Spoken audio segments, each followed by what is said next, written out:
आखिरकार प्रधानमंत्री मोदी का सबसे बड़ा चुनावी हथियार अब सुप्रीम कोर्ट की रडार पर आ ही चुका है और मोदी जी को आगामी चुनाव से पहले बड़ा झटका लगता नजर आ रहा है।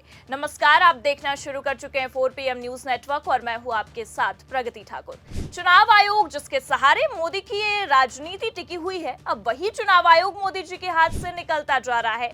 पहले तो मोदी जी ने अपनी सरकारी ताकत दिखाते हुए नियमों में ही फेरबदल कर दिया, लेकिन अब ये नियम और ये फेरबदल करना ही मोदी जी के लिए भारी पड़ता नजर आ रहा है, क्योंकि अब ये चुनाव आयोग जो मोदी जी की कठपुतली के रूप में काम करता फिरता था, अब उसकी बागडोर सुप्रीम कोर्ट के हाथों में जा चुकी है और सुप्रीम कोर्ट से चुनाव आयोग के साथ ही साथ मोदी सरकार को तगड़ा झटका लगने वाला है।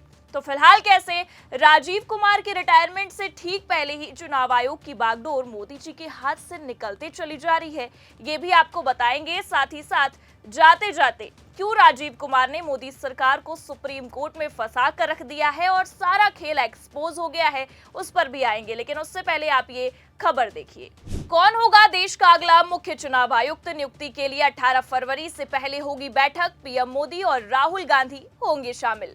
तो जहां एक तरफ 18 फरवरी को मुख्य चुनाव आयुक्त के रिटायरमेंट की खबरें निकलकर सामने आई थी, कि उतने में अब ये खबर निकलकर सामने आ रही है कि नए मुख्य चुनाव आयुक्त को लेकर जो पेच फंसा हुआ था, अब उसे लेकर बैठक होने वाली है। वैसे कहने को तो आपको बता दें कि ये बैठक फरवरी की शुरुआत में ही होने वाली थी, लेकिन नेता प्रतिपक्ष राहुल गांधी की बगावत की वजह से बैठक नहीं हो पाई। क्योंकि आपको ये भी बता दें कि केंद्र सरकार ने चुनाव आयुक्त और मुख्य चुनाव आयुक्त की नियुक्ति के लिए मुख्य चुनाव आयुक्त और अन्य चुनाव आयुक्त अधिनियम 2023 लागू किया था। इसके तहत पीएम, नेता प्रतिपक्ष और पीएम की ओर से नियुक्त एक केंद्रीय मंत्री की 3 सदस्यीय कमेटी चुनाव आयुक्त और मुख्य चुनाव आयुक्त की नियुक्ति की सिफारिश करेगी।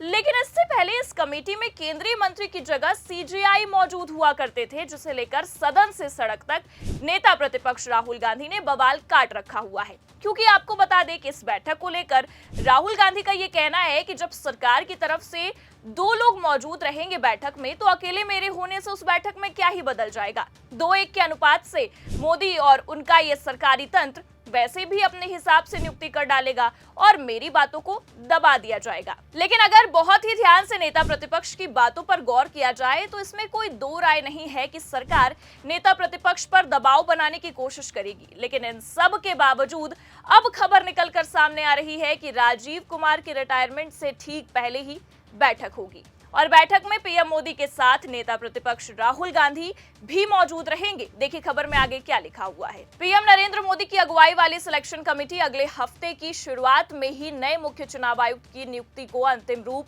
देने के लिए बैठक करेगी। मौजूदा मुख्य चुनाव आयुक्त राजीव कुमार का कार्यकाल 18 फरवरी को पूरा हो रहा है। सूत्रों के मुताबिक सिलेक्शन कमेटी में पीएम, लोकसभा में विपक्ष के नेता राहुल गांधी और पीएम की ओर से नामित एक केंद्रीय मंत्री शामिल होंगे।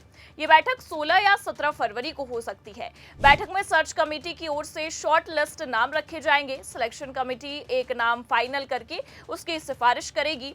कमेटी की सिफारिश के आधार पर राष्ट्रपति मुख्य चुनाव आयुक्त की नियुक्ति करेंगे। अब आपको बता दें कि वर्तमान मुख्य चुनाव आयुक्त राजीव कुमार, जो कि 18 फरवरी को रिटायर हो जाएंगे, उनके बाद सबसे सीनियर चुनाव आयुक्त ज्ञानेश कुमार हैं, जिनका कार्यकाल 26 जनवरी 2029 तक है और अन्य चुनाव आयुक्त सुखबीर सिंह संधू हैं। तो फिलहाल अब बैठक कल या परसों यानी कि 16 या 17 फरवरी को हो सकती है।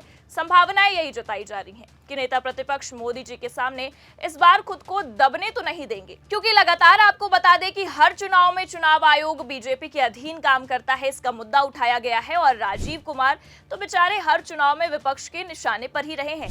लेकिन अब आपको ये भी बता दें कि इतनी खींचतान के बाद बैठक होने वाली है और बैठक को लेकर बवाल अभी से हुआ पड़ा है, तो अंदाजा लगाया जा सकता है कि बैठक में कितना बवाल होगा।